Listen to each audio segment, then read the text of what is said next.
This week, we will talk about large language models. We are already towards the end of the term, okay? We will introduce large language models by first discussing how LLMs come into the NLP field, and then discuss how we can build and deploy a large language model. We will discuss two topics, okay? The first, from narrow expert to competent generalist. We will show how a language model can be used to solve many different tasks simultaneously. So last week, we were talking about GPT, BERT, and BART, and they changed the domain of NLP from a very customized modeling paradigm to a quite general modeling paradigm, which is you take a pre-trained language model and then you build a specific output layer and then fine-tune the whole model. So there is a limitation because every time you want to apply the same pre-trained language model to a new task, you have to develop a set of task-specific output layers. And then you have to train the whole model. And then this becomes a task-specific model, right? You can't use a model for a different task. So when you solve text summarization, you have to build a model. When you solve sentiment analysis, you build another model. So this is called a narrow expert, okay? So in a more ideal situation, you want a single model, right, to be able to solve all different tasks, okay? So this is a change of paradigm. So your narrow expert will just take an input and give you an output. This is like a machine, okay? You feed an input to it, it generates an output. So for a summarization machine, you feed a document to it, it generates a summary. For a machine translation expert, you feed a document to it, it generates a translation. But for a generalist, okay, you feed not only the input, but also the task to it. So you feed a document to it and you say, okay, give me the translation. It will tell you the translation. You feed and input the same document to it. You say, give me a summary. It will give you the summary.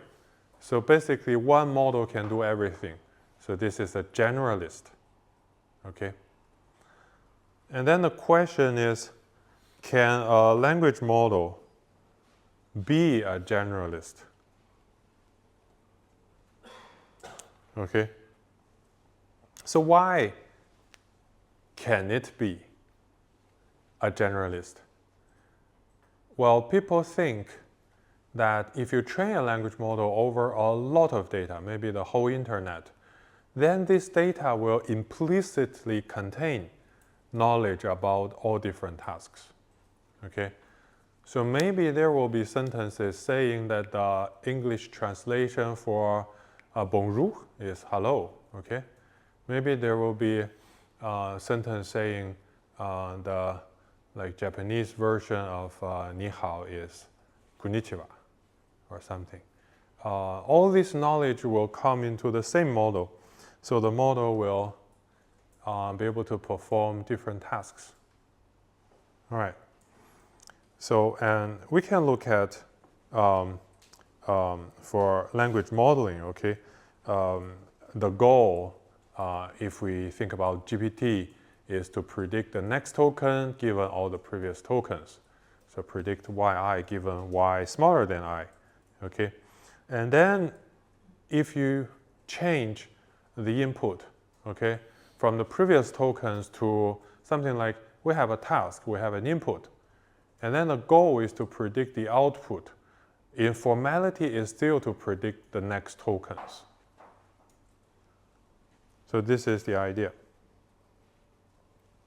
And the second version of GPT, or GPT-2, tries to test the research assumption. Okay, so it collects data from more resources, and it extends the model size, okay, by enlarging it over an order of magnitude. And then GPT-2 is tested on a range of different NLP tasks, such as close test, last word prediction of a sentence, and summarization, machine translation, etc.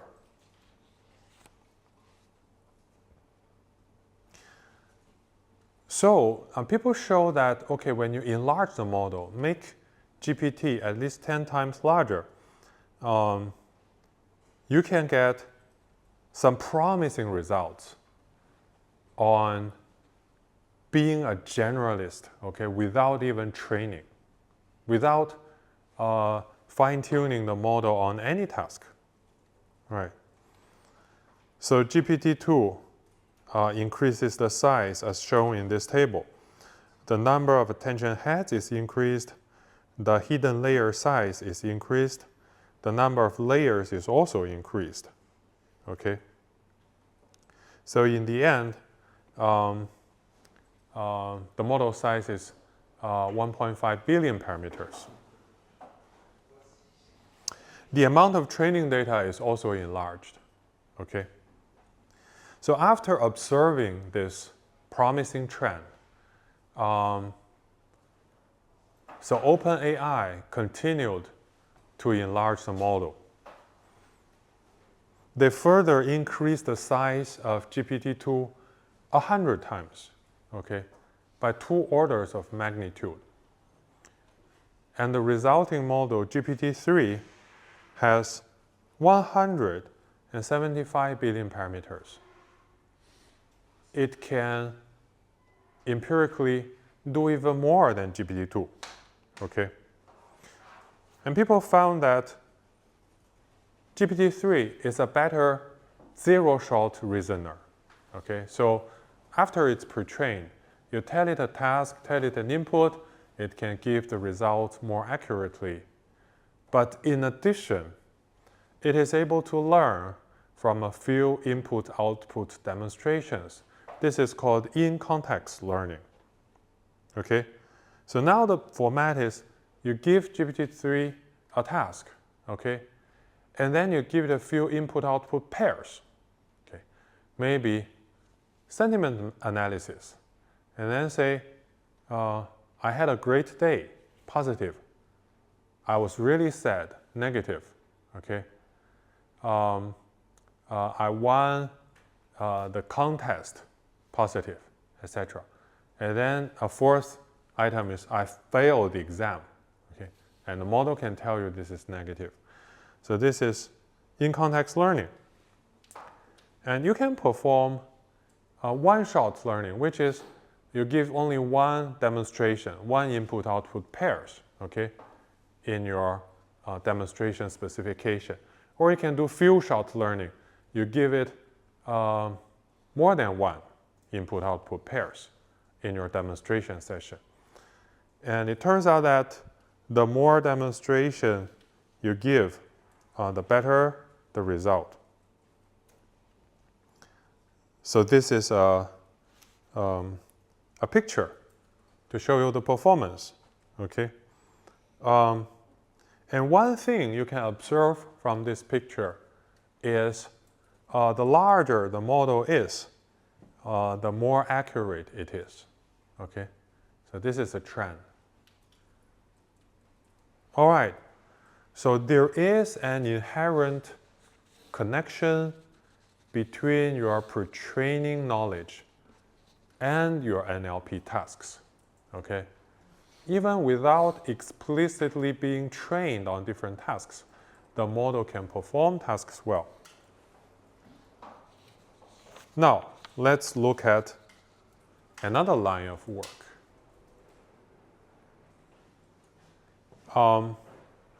There is a model called T5.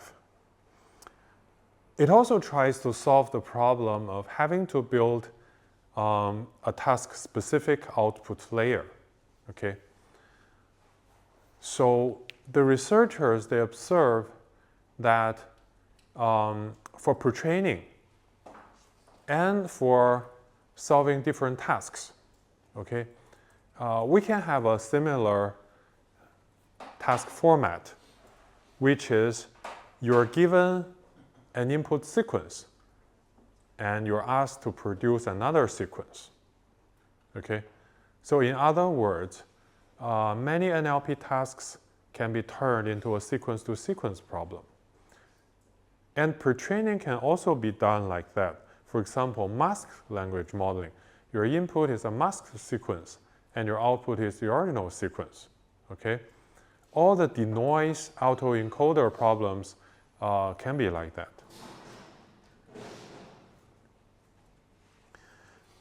So they investigated different architectures to perform the sequence-to-sequence task, okay?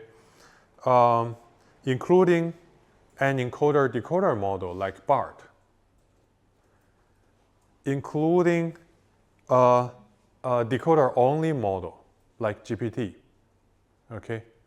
And also including a kind of mixture between GPT and BART.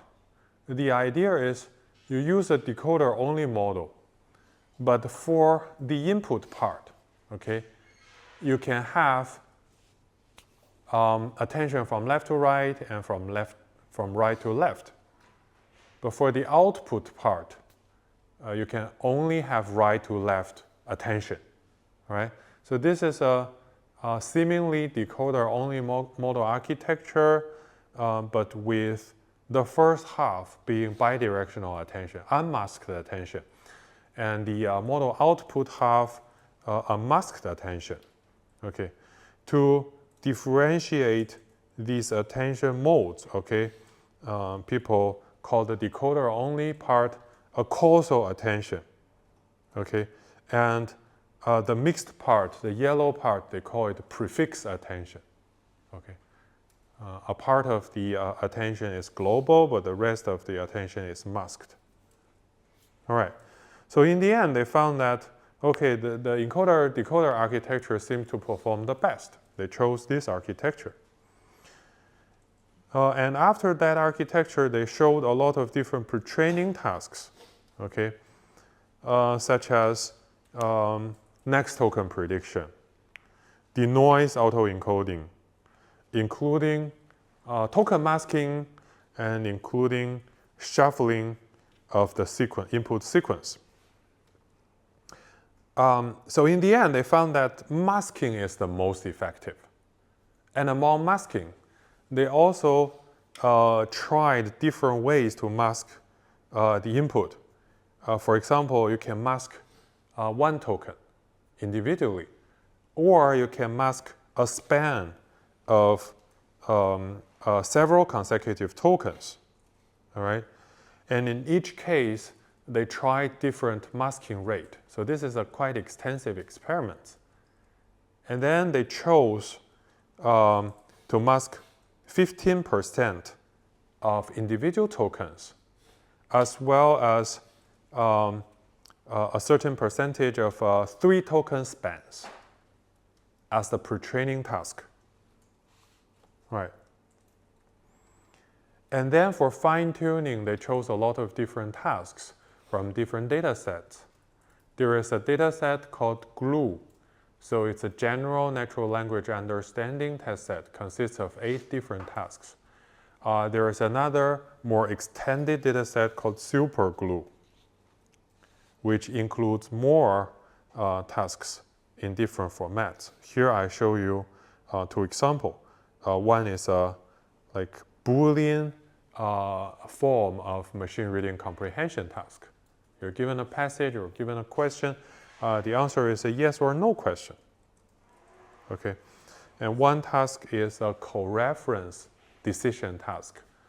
We learned co-reference resolution in week 1, right? So given two mentions of the same entity, you are expected to extract them, to make them a set.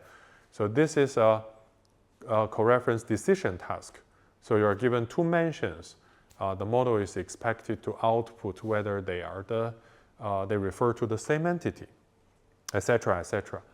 So T5 turns all these different tasks into the same sequence-to-sequence format, okay? And it trains a very big model, okay? A 3 billion parameter model and an 11 billion parameter model on a very large corpus. They call it colossal clean crawled corpus. So this is from Common Crawl website, which crawls the internet constantly. Okay, they clean it. They call this dataset C4, and they use C4 to train T5.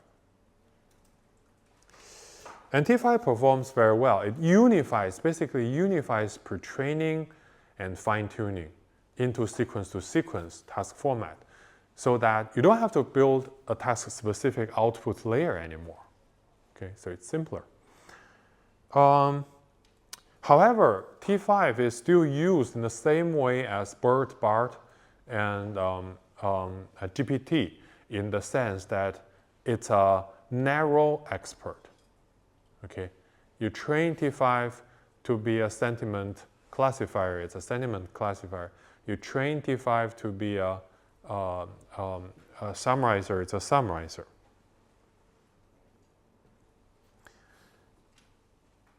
Okay, so given the expertise of T5, people also think about, can you change this kind of unified pre-training and fine-tuning paradigm into a generalist, okay?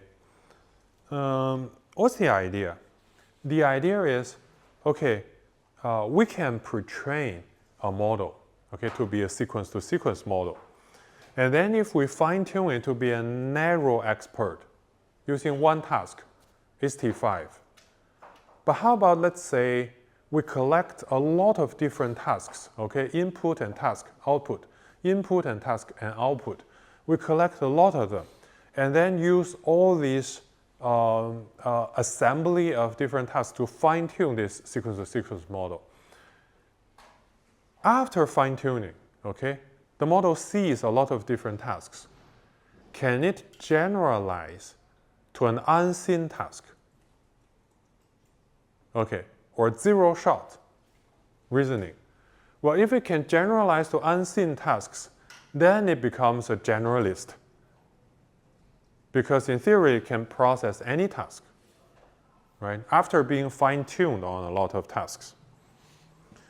So this is the idea of FLAN. So we collect a lot of NLP tasks, as I show here.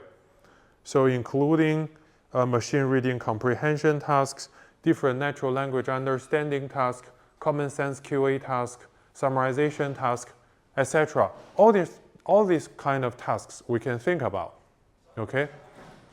And we arrange all these tasks into input and task to output format, which is the same as the pre-training task.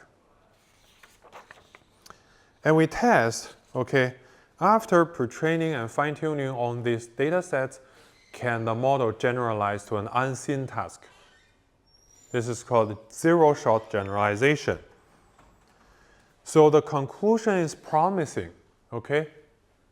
So the language model itself, as verified by GPT-2 and GPT-3, learns a lot of task generalist knowledge.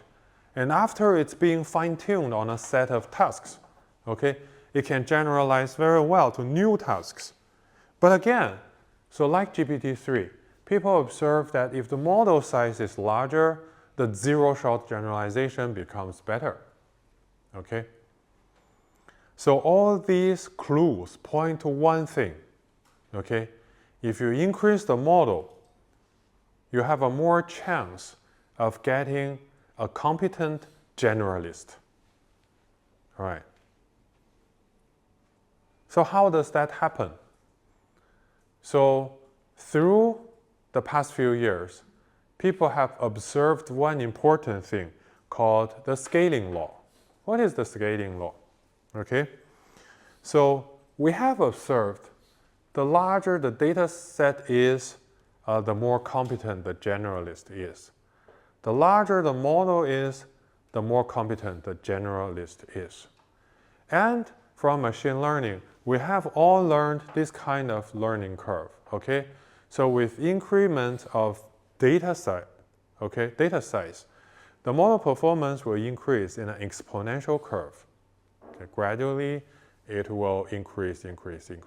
Not in this way, right? In this way. If the model increases the expertise in this way, then it will have already surpassed the human intelligence. But it sort of increases in this way. So on the reverse side, so if the training loss, we learned what loss is, right? So the training loss will decrease in this way, right? In a logarithm form. So this is called the power law. Okay, so the machine intelligence increases according to a power law curve.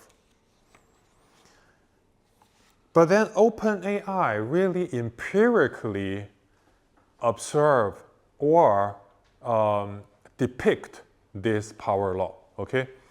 So they use different model sizes and different data sizes to draw this empirical scaling law.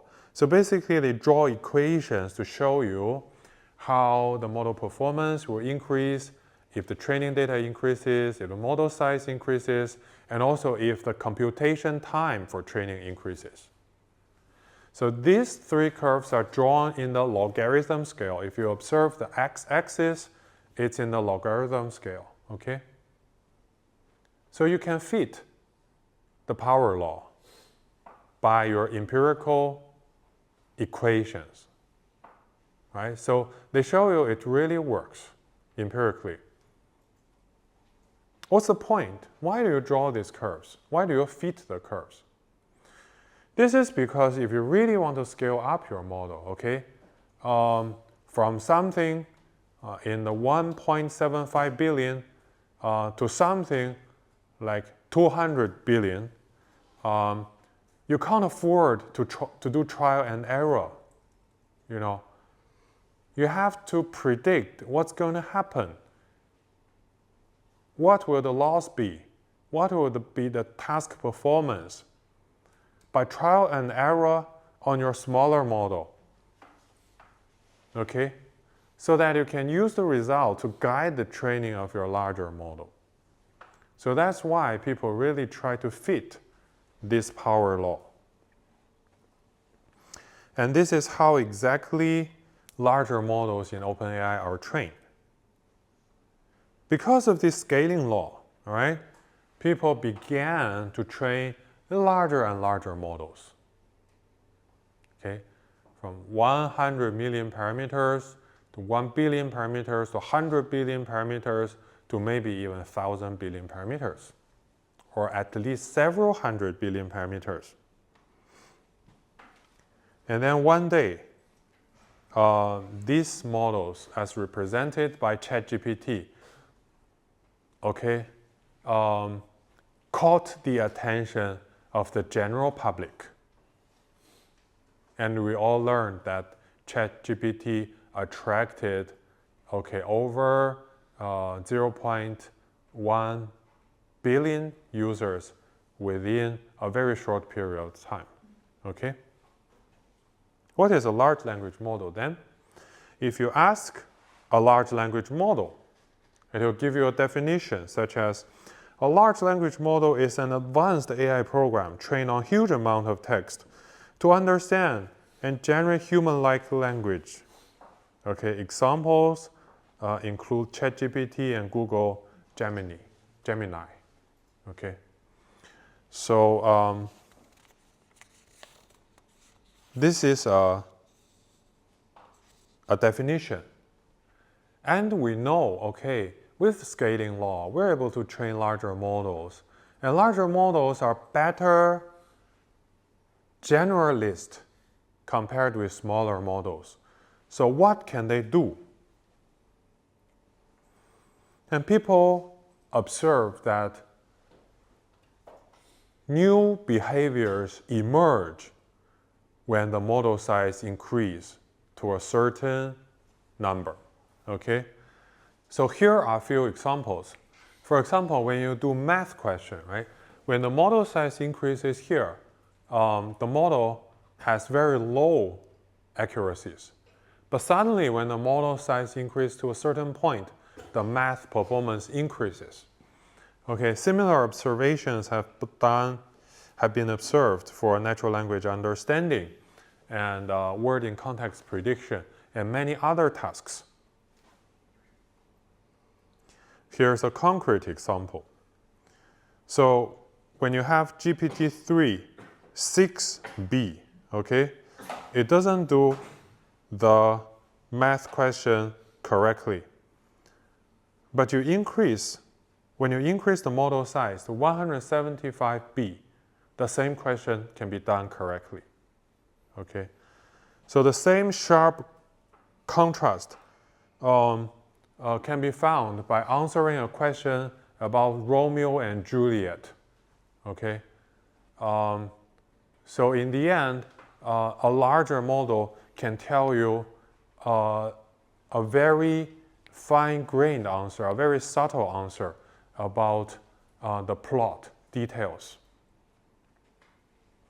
So why a larger size of model exhibit this increased instruction following behavior is still a hot topic under research.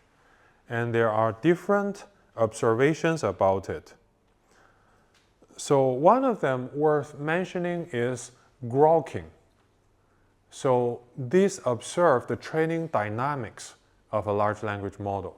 Okay, so people found that when you train a model, after certain training steps, okay, the training performance will converge. The model doesn't seem to continue fitting training data better.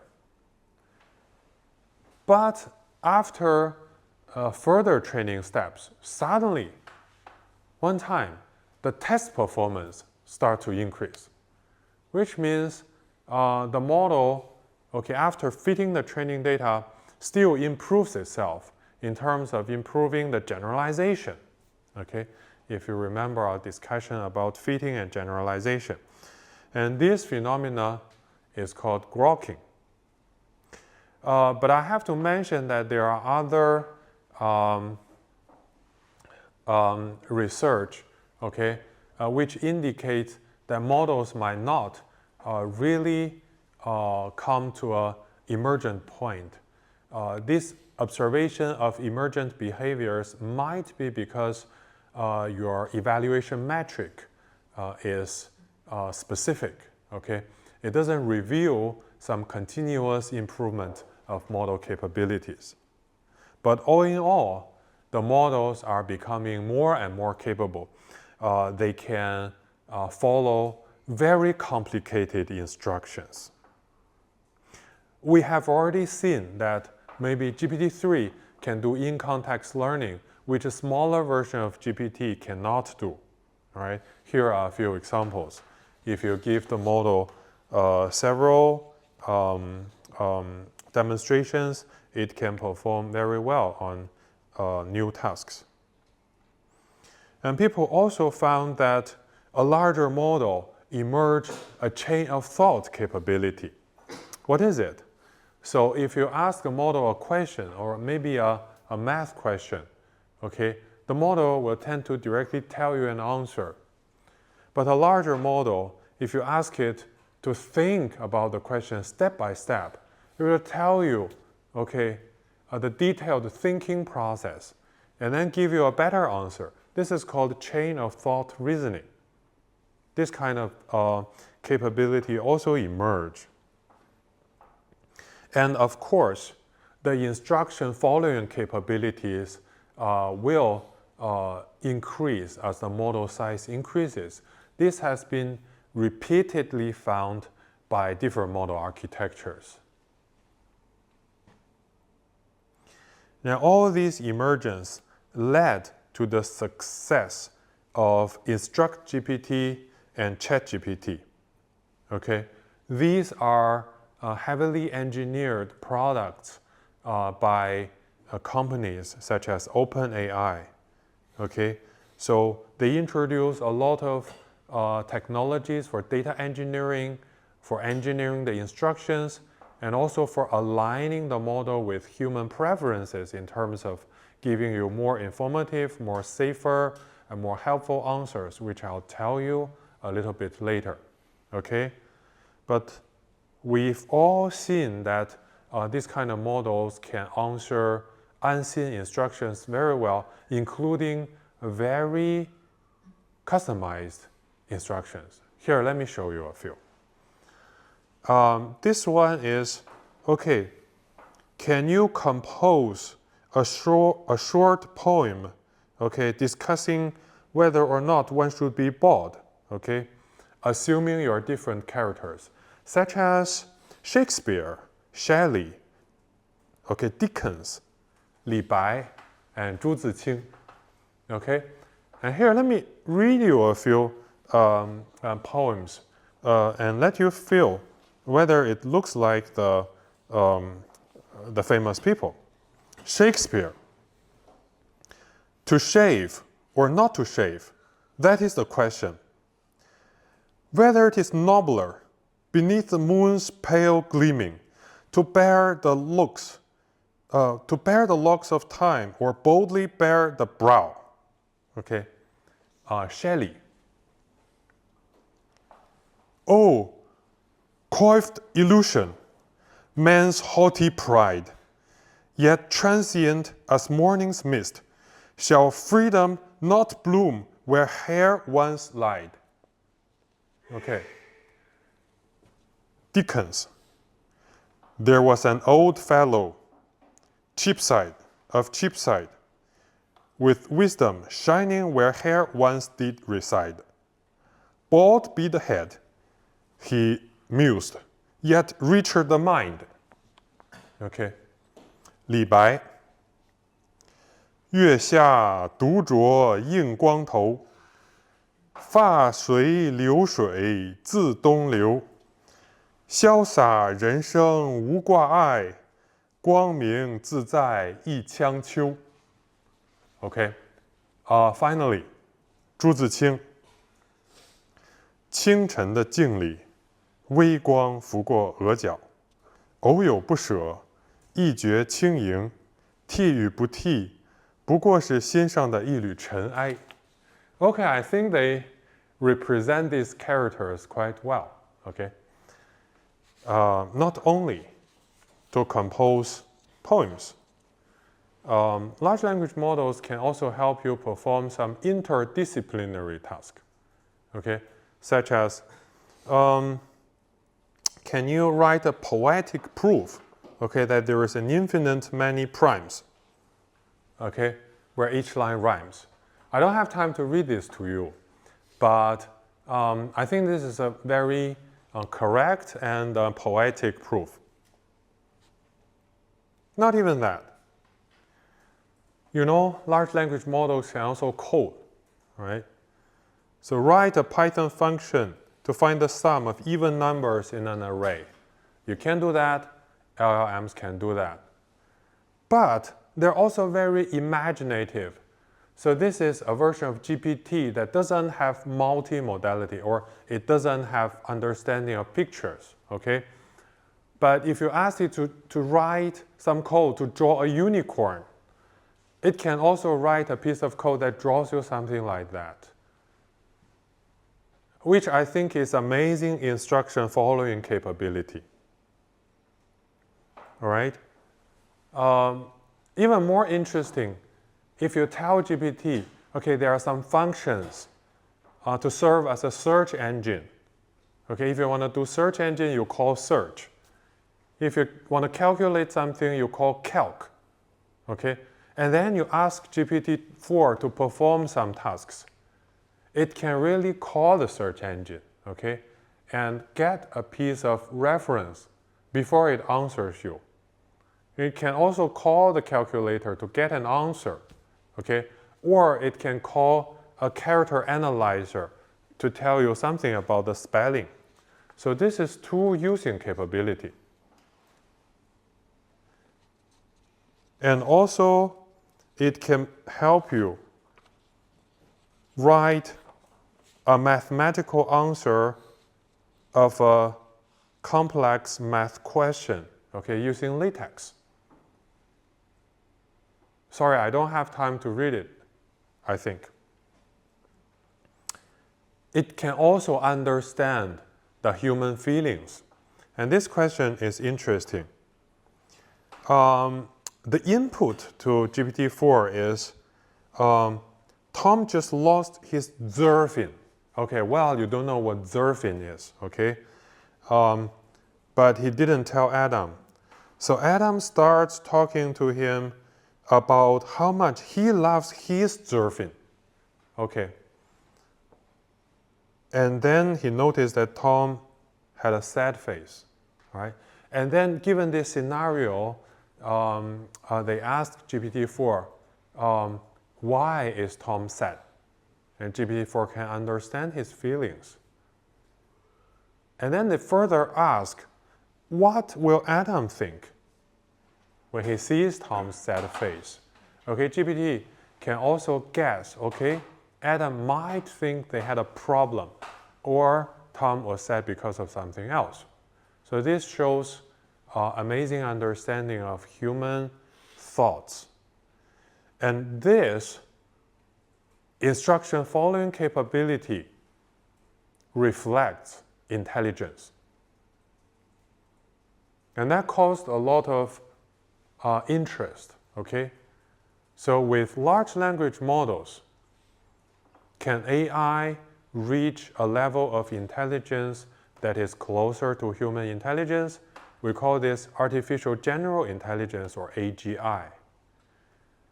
And if they surpass human capabilities, they reach artificial superintelligence, or ASI.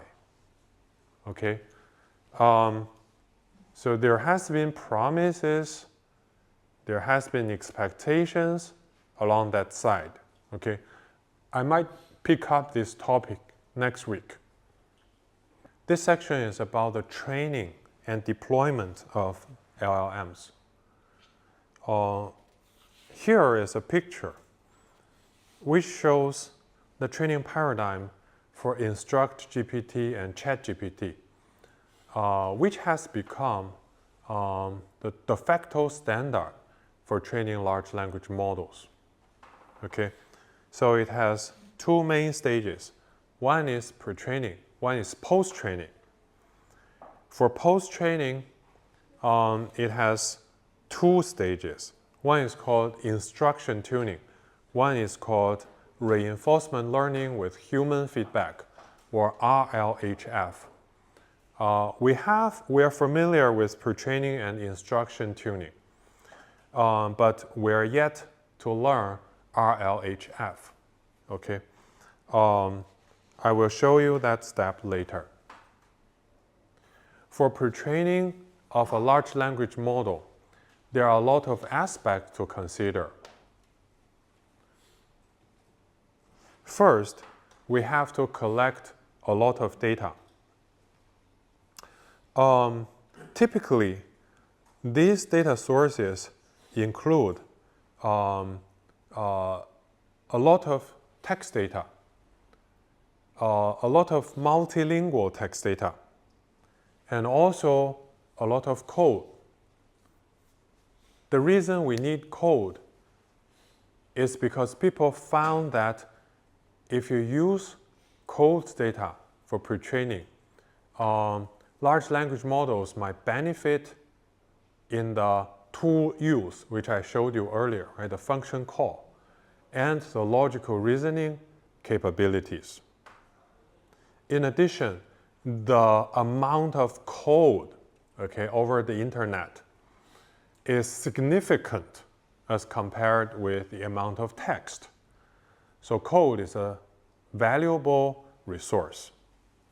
All right. And below in this table, I list a few very commonly used source of data sets, okay? So Common Crawl, you want to get text from the internet, and Common Crawl is one important source. It's in the PB level, it's continuously growing. And as I just showed you, the T5 team, they processed Common Crawl data and released a C4 dataset, which is 80 gigabyte, okay? There are also datasets such as Red Pajama, Refined Web, okay, for web data.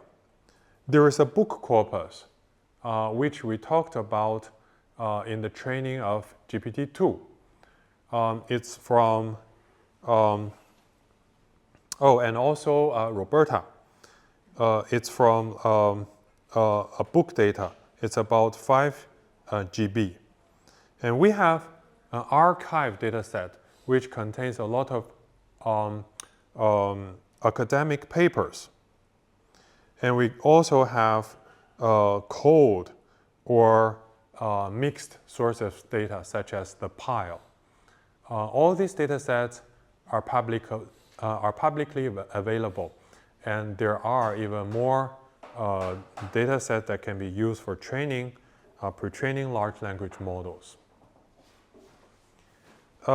When we select the pre-training data for LLMs, there are also several things to note. For example, we need to be very careful in selecting data, making sure that they are diverse, they are clean, they contain useful knowledge. First of all, okay, the proportion of data sources can greatly influence the performance of LLMs. There's a commonly accepted fact that you want to choose a main language which has a large proportion, okay? And then you select the other languages in different proportions. Similarly, you want to select different domains of data, such as code and languages, and make sure that they are distributed in proper ratios, okay? There are not a lot of rules of thumb, and a lot of such observations are empirical. So after you select a proper source of data, you need to pre-process the data, okay? Here, I show you a picture for one of the open large language models. They go through a lot of different steps, okay, to filter data and to make sure that the data is of high quality and the data does not contain a lot of duplications.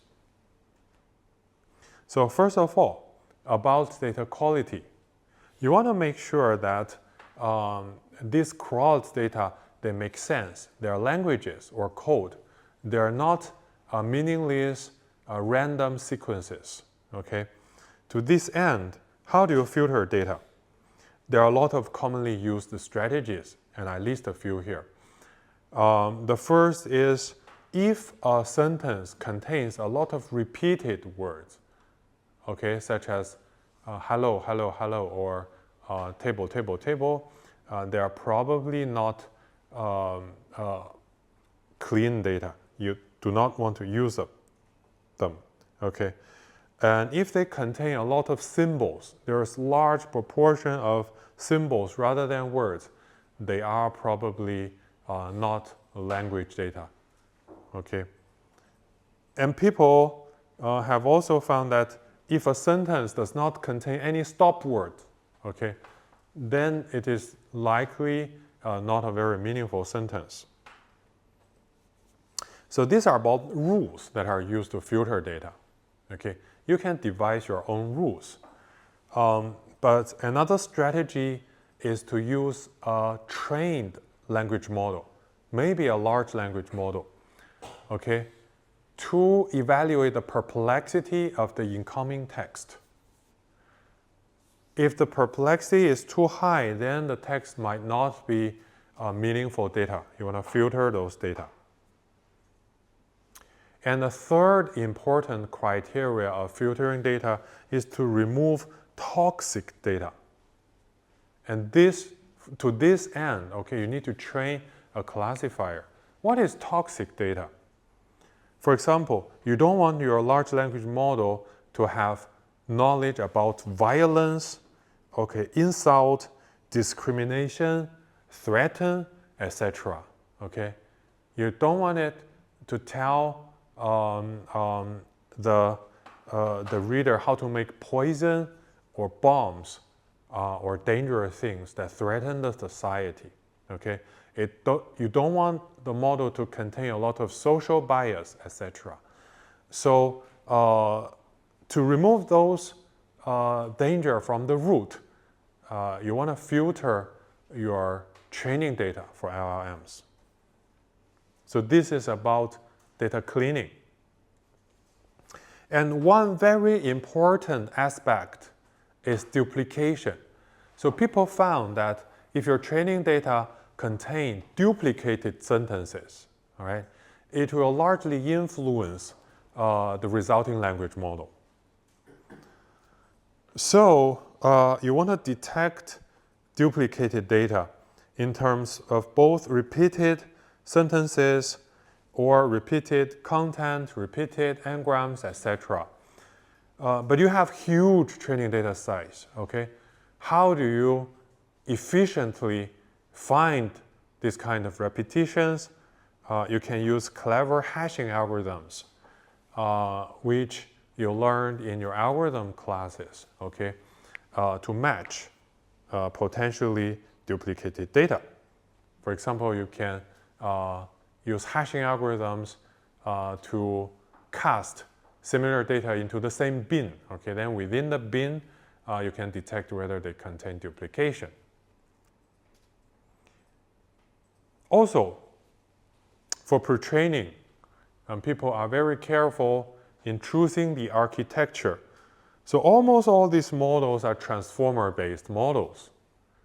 So people have experimented with different attention mechanisms or different model architectures, different layer normalization technologies, different position encodings, different activation functions, and then different numbers of heads, the hidden size, the layer size, etc.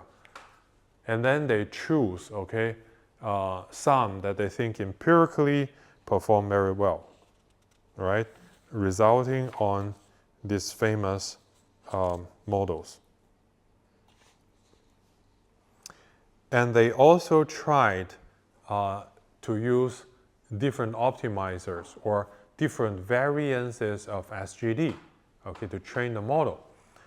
For example, they try different learning rates. They try whether to use warm-up to train the transformer. And they try to use different ways for learning rate decay, okay? They try different optimizers. Mostly are adaptations of the Adam optimizer, which we already learned, okay? And they have choose to use gradient clipping or not, all right? So here in this table, there are two things we have not discussed in this course. One is Adam W, and one is Adam vector. I briefly mentioned them. So you know Adam is a parameter-specific flexible learning rate algorithm, right? It calculates the learning rate for every model parameter according to the accumulated velocity and also the root mean square of gradients, right? So they contain these two factors. So if you train a model, right, you might want to use L2 regularization to increase its generalization and to decrease the overfitting chance. So the objective function, okay, is the result of cross-entropy loss over the token prediction, right, and the L2 regularizer with a hyperparameter lambda. So when you take the gradient of this loss function, with respect to theta, you get a 2 times theta term, 2 lambda theta term, and a cross-entropy gradient, right? When you apply Adam directly to it, so both the cross-entropy gradients and the regularizer gradients will be adjusted using Adam. The learning rate will be adjusted. And it turns out that this is not very effective, okay? You could adjust this 2 lambda theta term without feeding it to Adam. Now the way you do that is to, okay, just to have a specific learning rate, okay, for this part. And this part, people name it weight decay, okay? So you have a special treatment of the weight decay learning rate and the standard Adam treatment of the cross-entropy gradients. So this is called Adam W. So what is Adam factor? So it is a memory efficient adaptation of Adam. You know, for Adam, we have to store, okay, the accumulated velocity and the accumulated root mean square for every model parameter, right? That means we almost have to use 3 times the amount of memory to store these things. It occupies a lot of GPU memory. And to save GPU memory, people develop this Adam factor, okay? It basically changes Adam by dynamically calculating the root mean square part, okay, using a row level statistics and a column level statistics for a parameter matrix, okay? So imagine your original matrix has n rows and m columns, right? In order to store the velocity and root mean square for every model parameter, you need 2 times n times m amount of memory to store them. But if you only keep statistics about each row and each column, right, you only need to store n plus m numbers, okay? And then you use them to approximate this whole matrix. So this is Adam factor. So it is basically an approximation of the original Adam algorithm. All right. So that is about the data and the model architecture. People have also developed techniques to improve the training speed. Okay. So for one commonly used strategy is called the reduced precision. Okay. In your computers, normally one computer word is a 64-bit number, right? It occupies 64 bits. That takes a lot of memory and a lot of computation. And in training these neural networks, people use the floating point with 32 bits, okay, to store a floating point number. And you have also IEEE standards on that. And to make training even faster, okay, you can reduce the floating point precision from using 32 bits to using 16 bits, okay? Of course, you cut the number into half, your memory usage is smaller and your model training is faster, okay? But you don't want to do that for your whole model, because in the end, during inference, your model will also lose your precision. So how do you solve the problem? You can have a mixed precision strategy. So the basic idea is your model is still FP32, okay, in the end. But during training, there are a lot of gradient computations, matrix computations. So you take the training process using FP16, okay? So you first cut the precision into a half, okay? And then you calculate the feed-forward computation, the back-propagated gradients, and you do all these training computations. In the end, you map the precision back to FP32 and store the thing into your model. So this is called mixed precision training. It's faster. The second commonly used strategy to make training faster is parallelism, okay? So if you choose some relevant courses, you might already have learned data parallelism. So this is easy to understand. It's the same algorithm, okay, to process different data. So you cut your training data into different pieces, all right? And you feed each piece into one GPU. And you use that GPU to calculate your model gradients, all right? And then in the end, you collect all the gradients to update your model. So this is a data parallelism. If you have 4 GPUs, you can improve your training speed by about 4 times. But you can also do tensor parallelism. What do I mean by tensor parallelism? So this is suitable for cases where your model is huge and you have to distribute the different parts of the model into different GPUs to fit the GPU memory, okay? And one way to do that is maybe you have several layers, okay, or several blocks of layers. And you just feed the first layers to one GPU, the next few layers to another GPU, the next few layers to another GPU, okay? So you distribute the tensors or the matrices into different GPUs.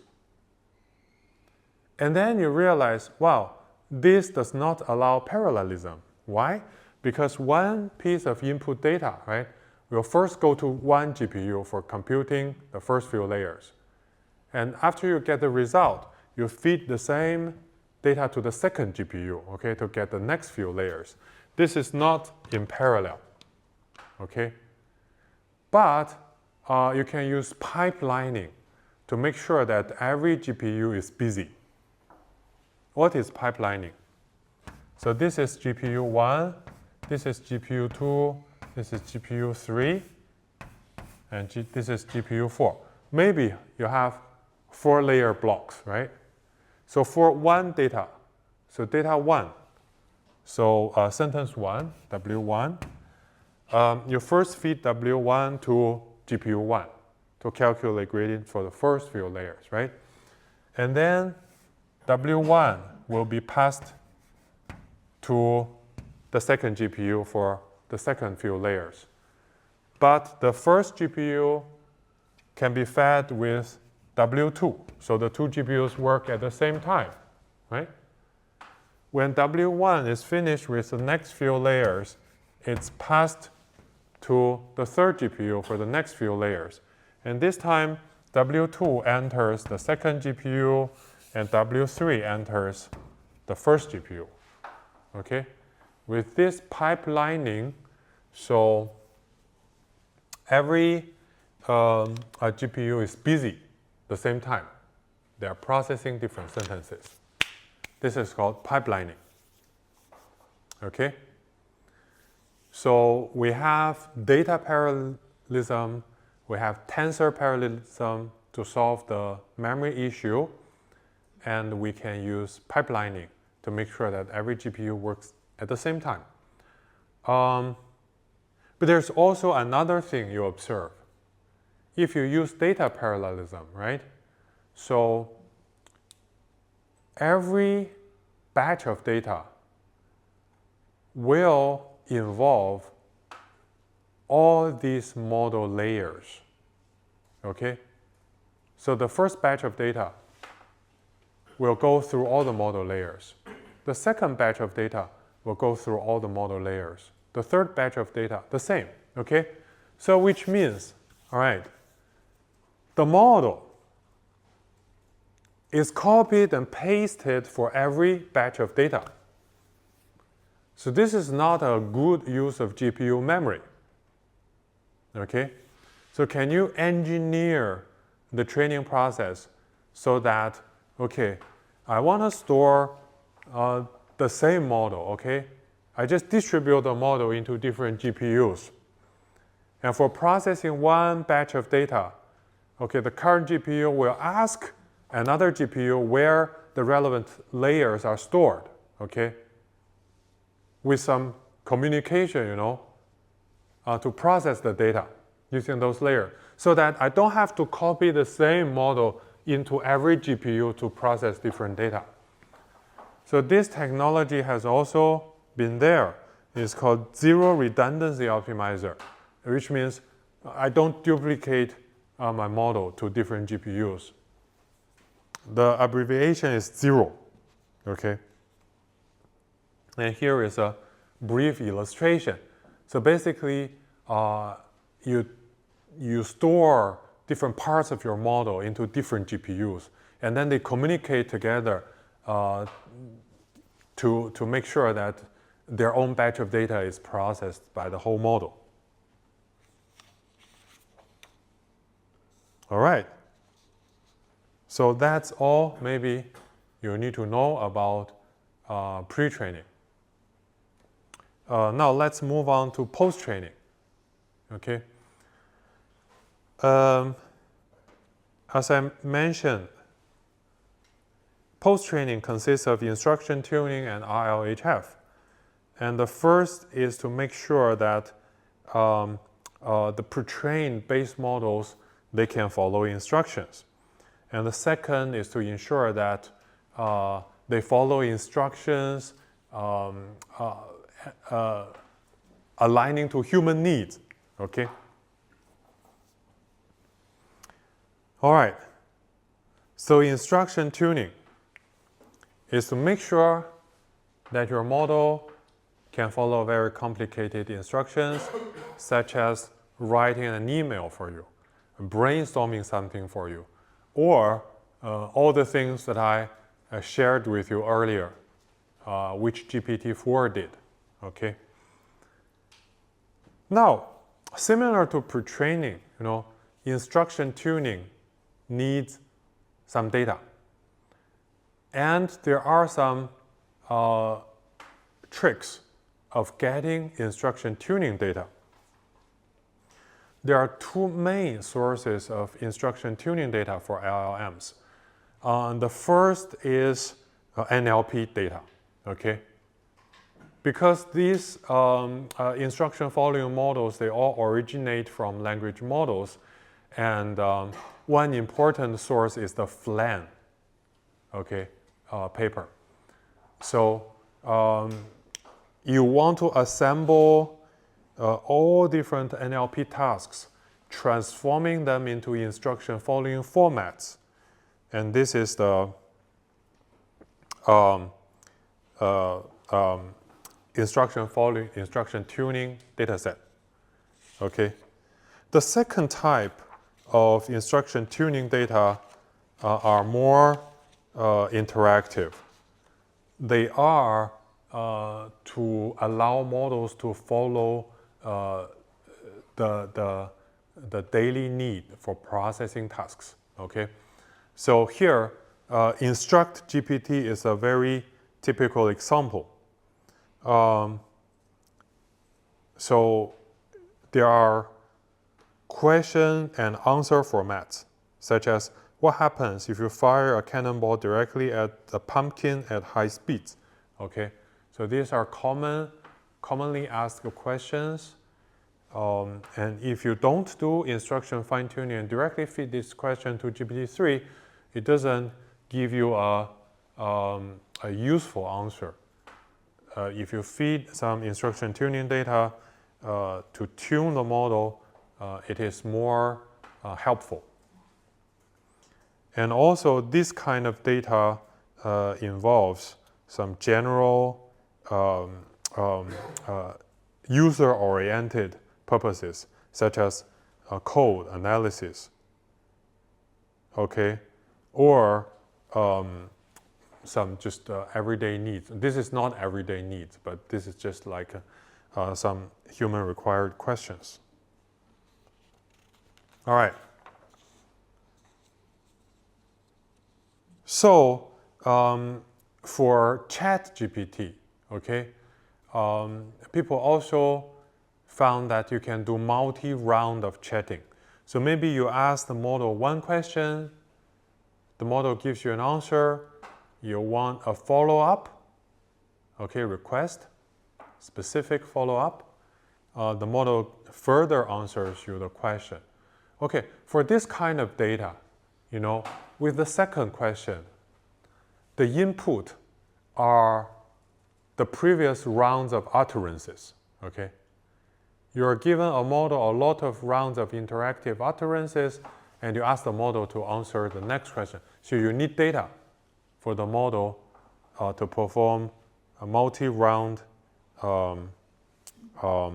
conversation. Okay? So this is the second type of data. So user-oriented data. And this kind of data are also human annotated. All right? So you need to employ maybe domain expert to answer questions from all different kinds of domains. And maybe specialists or like people to answer everyday questions. It's very expensive, right?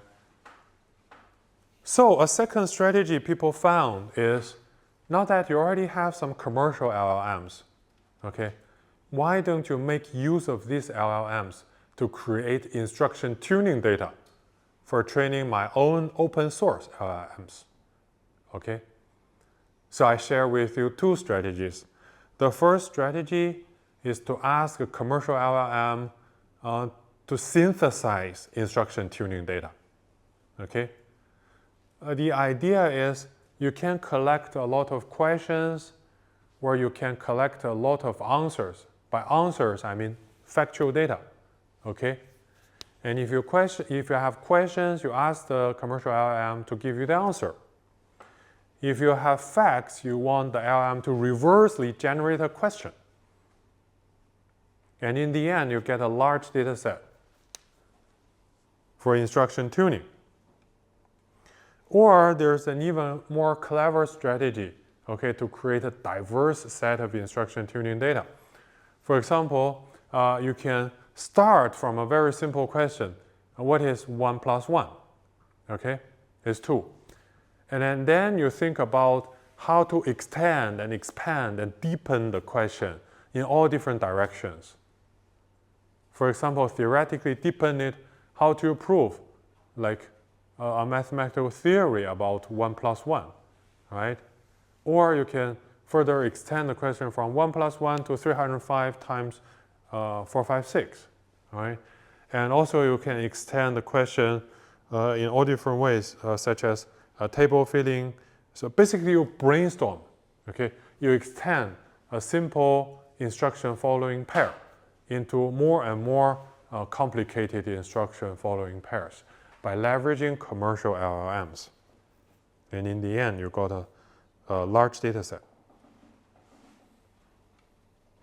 All right, now that you have human label data, you have automatically generated data. But similar to pre-training, data quality is very important. So what is the crucial point about data quality? All right?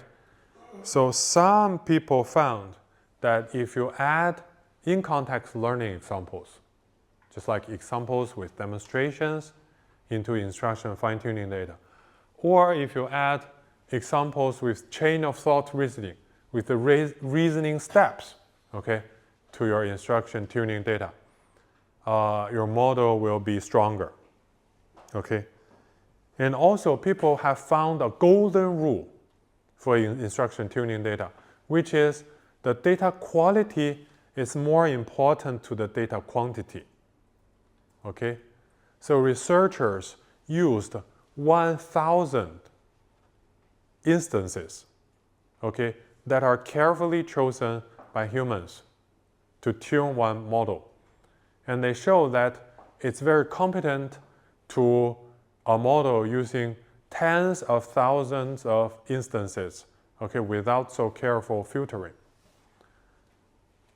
So with that, some research say that instruction tuning is just to bring out the inherent capabilities of the base model, the pre-trained model, okay, on its knowledge. So you don't have to use heavy instruction tuning.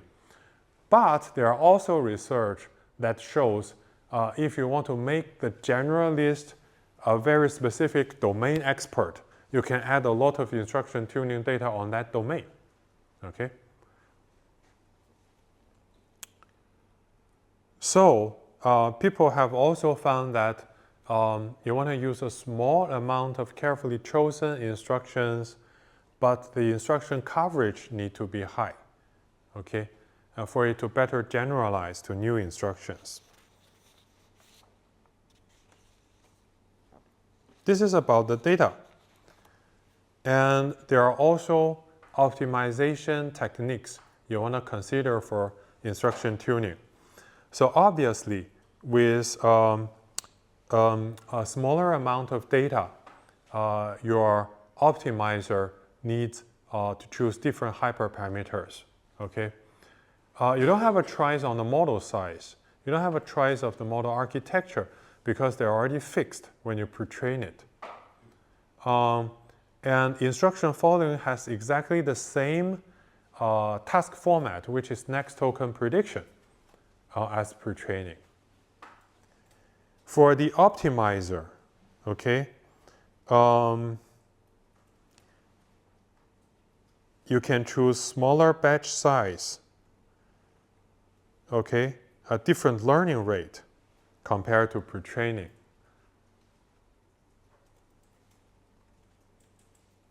And because the model is large, okay, so the technologies we discussed for tuning BERT, BART, and GPT also suits here. For example, you can use adapters, you can use prefix tuning, or LoRa to tune your LLMs, okay? This is instruction tuning. So after instruction tuning, the people do RLHF. All right, why do you want to do that? It is because the experience of Instruct GPT tells us, okay, one assistant, a general assistant, need to be helpful, harmless, and informative. Let me give you a few examples. So first, and most importantly, you want a model to be harmless, all right? So if the user asks the large language model how to hurt people or how to create bombs, create poison, okay, to make poison, the large language model should refuse them.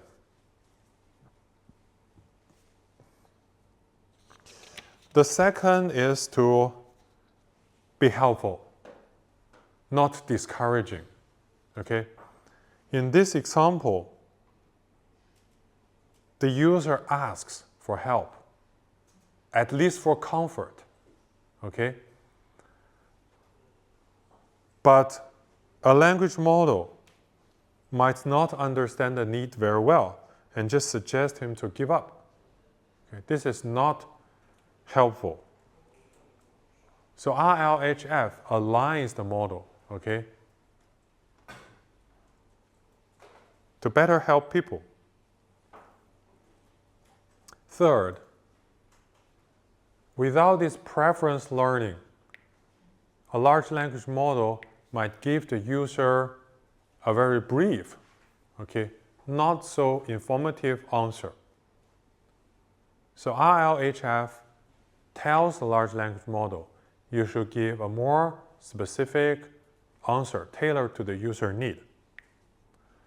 So all in all, okay, we need to further train the model to align the answer to the human need. That's the purpose. All right. How do we do that? Okay. A typical pipeline is you need some humans to indicate their preferences over several alternative answers to create a data set, okay? And with this data set, you might train a model called a reward model, okay, that bears the human preference information. And then you use the reward model, okay, to teach the large language model this human preference through a reinforcement learning process. This is called RLHF. So the first step is human labeling. You really need to employ some labelers. You give them several different answers sampled from LLM and ask them to rank them according to human preferences. And with that data, you can train a reward model. The basic process, okay, is you have one instruction and a ranked list of different answers, okay? You train a reward model to give a higher score, higher reward score to a more preferred answer compared to a less preferred answer, okay? And the way you train this reward model is to sample all pairs of answers. You take the higher ranked one as the winner, YW. You take the lower ranked one as the loser, YL, okay? And you maximize the score differences between the winner and the loser, okay? Maybe you do this. You use the sigmoid version of the winner score minus the loser score, okay, as the training objective. And you take the negative version of this as a loss to train the reward model. The reward model can be another large language model, okay, to be able to give the scores. All right, so the RLHF process is like this. You have a model, which is a large language model to be tuned. I denote the model parameter as theta p. You have a reward model, okay?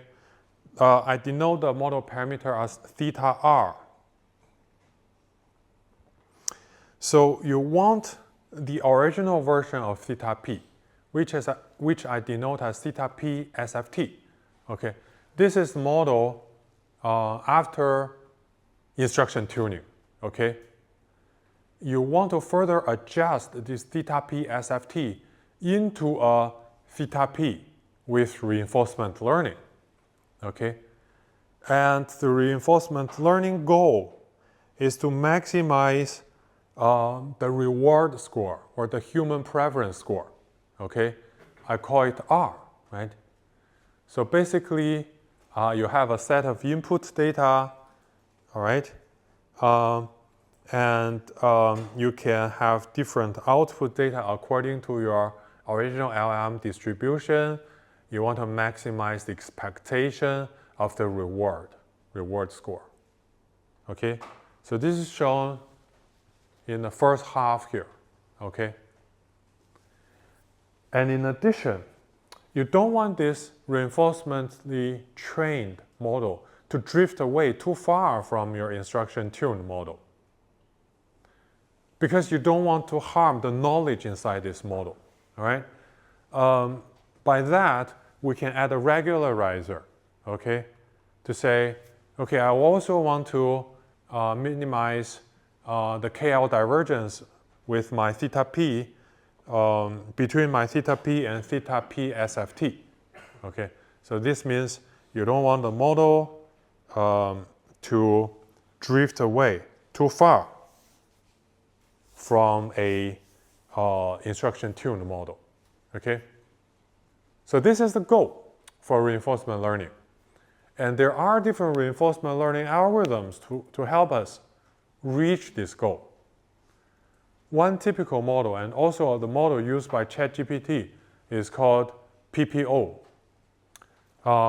We will discuss this model and the reinforcement learning algorithm for DeepSeek next week. Okay? But in this week, we will show a simpler solution to this RLHF problem, which is called DPO, okay, direct preference optimization. Why could we simplify the RLHF process? The answer is we could mathematically analyze this objective function, okay, and find a closed form solution to it, so that we can avoid using reinforcement learning of the reward model, but directly train the large language model on your human preference data. Okay? So we turn this reinforcement learning objective function into a standard fine-tuning objective function on human preference data. So that's called direct preference optimization. Okay? How can you turn an RL objective into a direct SFT objective? So let's first look at the objective. Okay? You have a reward function and you have a KL divergence, two terms to optimize. The goal of optimization is theta p, of course, our language model, right? The starting point is theta p SFT. Now, do you remember? We took a process to find a detailed model form with maximum entropy principle earlier, right? How did I derive that model? We try to find the model form by taking the derivative of the model function itself, right? The parameterization itself with respect to our learning objective. And here we can do the same. Our goal is to optimize this RL objective, okay? And I have a p y given x and y smaller than I as our LLM, right? Now let's assume that we don't know the LLM, but I want to find a closed form solution to it. So let's just take the partial derivative of this objective function with our LLM probability distribution here and set it to 0. okay? For all xy, let's do the derivative, which I also showed you on the blackboard, okay? I set it to 0, which means, okay, for all xy, right, the derivative need to be 0, okay? So when I take the derivative, let's remove the summation side. And so for the first part, okay, so r times this py given x will become r xy. So this r, theta r is the reward model, okay? The KL part, I expanded it with the definition of KL. We learned it in week 6, right? So this is a multiplication of 2 terms. And in each term, we have this model probability. How do we do that? You know, in calculus, we first to do the derivative with the first term, right? And I leave the second term here intact. So the first is the logarithm of this p, okay, theta p over p theta sft. So this is the first part, right? The second part, I have to leave the first term intact and take the derivative of the second term with respect to the probability, right? How do we do that? For logarithm, we need to use the chain rule, right? The first part, the first step in the chain rule is to flip this equation. And the second step is to take the whole ratio equation, partial derivative with the p, right? And in the end, we find that this is equal to 1. All right? And our solution is r xy minus beta, the log of the ratio plus 1 equals 0. Okay? And further, we derive the log of the ratio is 1 over beta times r minus 1. Okay? And we further derive the equation. We find that the probability, okay, py given x and theta p is equal to this theta p sft probability, right? This theta p sft probability times e to the power of 1 over beta r minus 1, okay? Oh, this minus 1 is a constant. We can take it out. So which means this probability is proportional to the SFT version of the LLM probability times e to the power of 1 over beta r. R is the reward model. All right? So because P is a distribution, okay, we can normalize the distribution into a probability, you know. So, and the partition function is called Z. Z is just a summation of all possible output sequences, the product, okay? All right, so we found an analytical form of the optimal LLM, okay, after you do RL over it, okay, denoted with the original SFT model, instruction tuned model, and the reward function. So this is an analytical solution. And then from this solution, okay, P is equal to 1 over Z, P times e to the power of R. We can reversely, okay, represent R using this P. How do we do that? Okay, we just do some trivial derivation. I guess everyone can follow me. So, and in the end, you get here, R, okay, is equal to beta times the logarithm of this ratio, okay, plus log of Z. Z is the partition function, okay?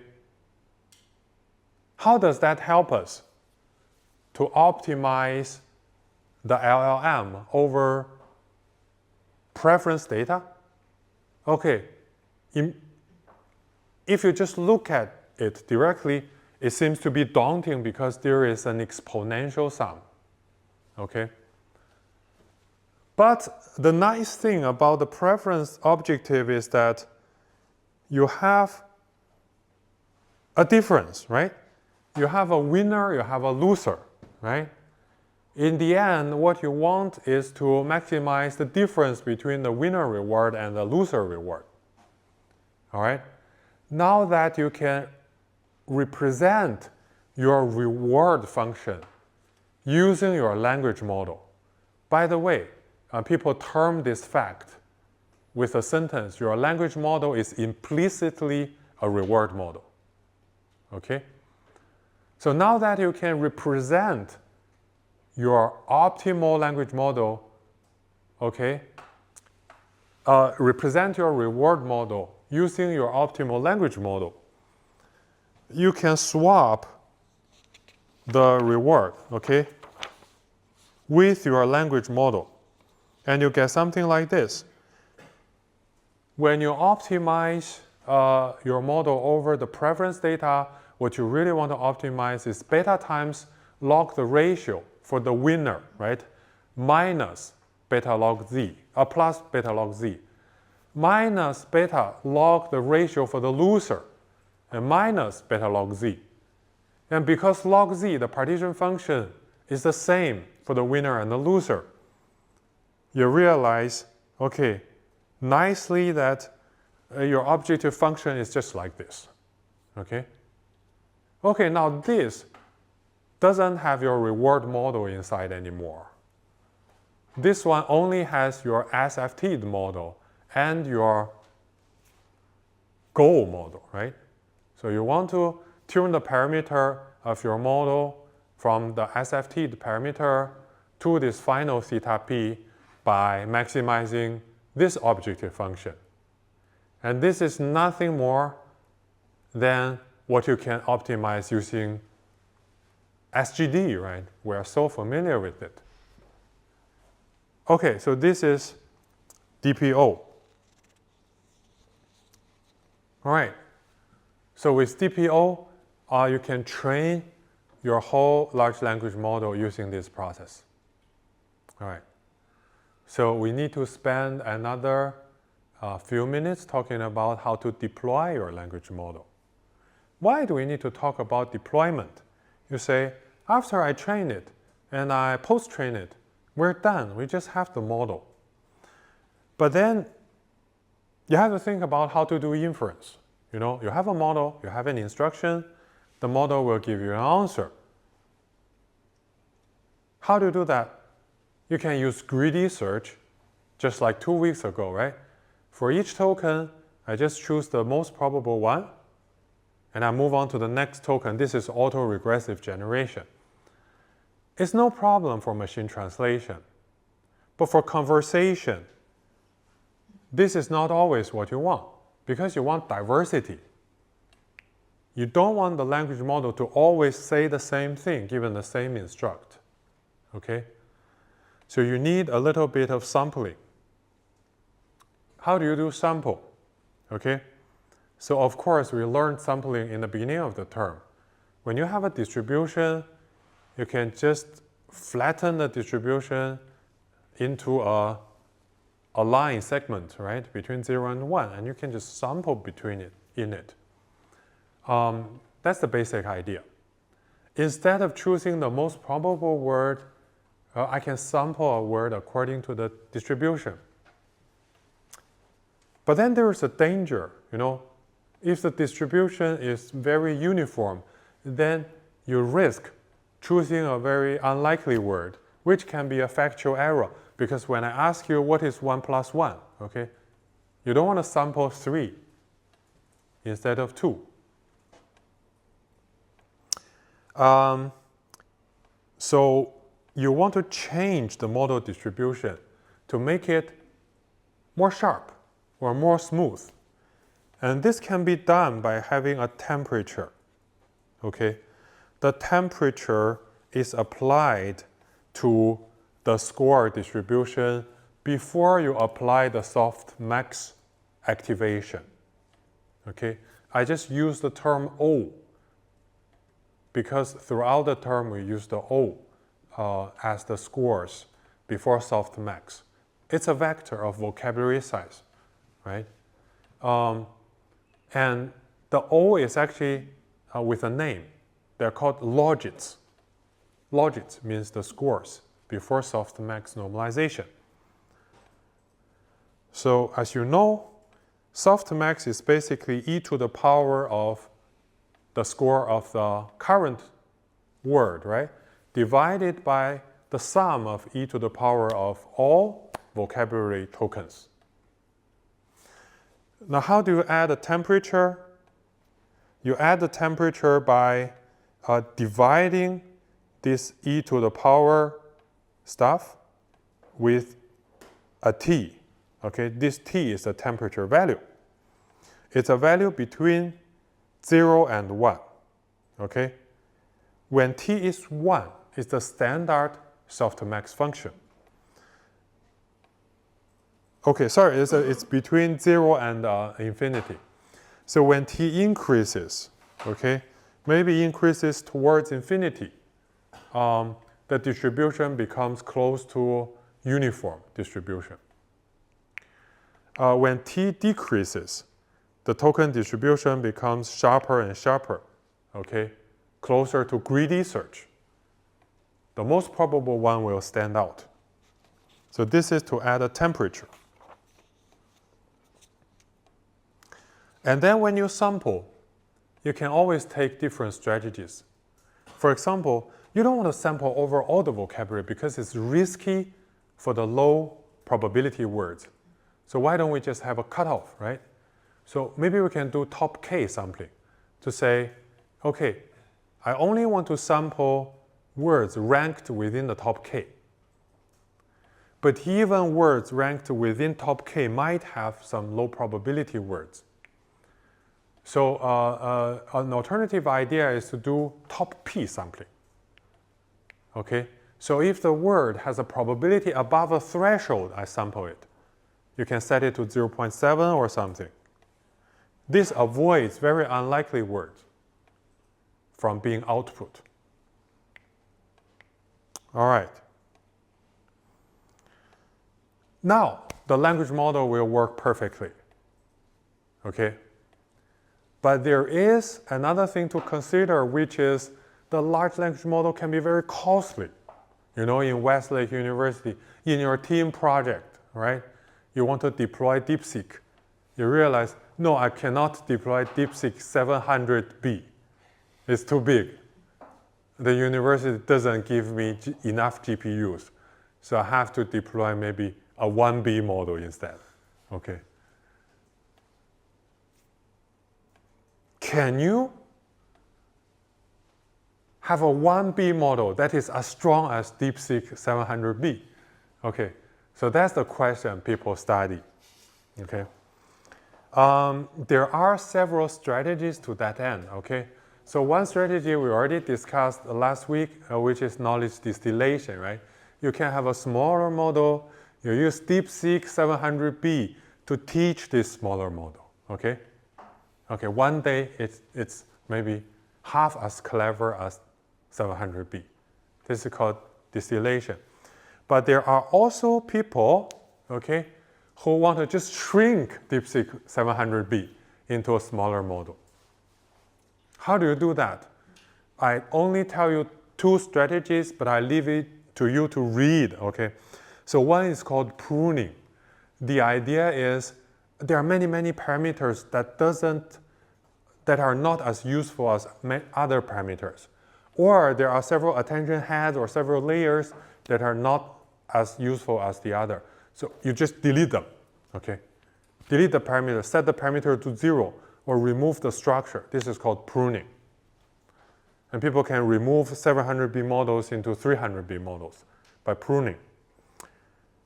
There's another strategy called quantization. Quantization is what I just described to you earlier. You remove the precision, okay? Currently, your model is FP32, okay? you can cut the model and use int8 or int4 to represent each parameter. This is called quantization. But you need some strategies to make sure that the quantized model performs closely to the original version. All right. I don't have time to discuss them. But maybe I have a small 2 minutes to discuss one technique to make LLM decode faster. And this is used, okay, by big LLMs. This is called speculative sampling. Okay, you know, decoding cannot be done in parallel. You know, you have to autoregressively predict one token after another, and that's super slow because your model is big. Can you make it faster? The idea is you want to use a smaller model, okay, to guess what the large model wants to predict for the next few tokens. You know, for the smaller model, if you do autoregressive decoding, it can be much faster than the large model, okay? And you can use the smaller model to predict the next K words, okay? And then when the next K words are there, you can use large language models to calculate their probabilities just as you do training. That's one goal, one shot, okay? Because no matter how many words are there, you feed them to the large language model, you get the probabilities. Okay, so now this is a test for the small model, because if the small model is close to the large model, okay, if it's a distilled version, it can guess the large model roughly correctly. But just in case the large model doesn't like what the smaller model tells, okay, you have to do the resampling from there. All right? But if the smaller model is accepted by the large model most of the time, you speed up the decoding, the inference speed, that amount of, okay, by that ratio. So this is the idea of speculative sampling. So, okay, so when does a large model accept or reject a small model? There are a lot of different strategies, okay?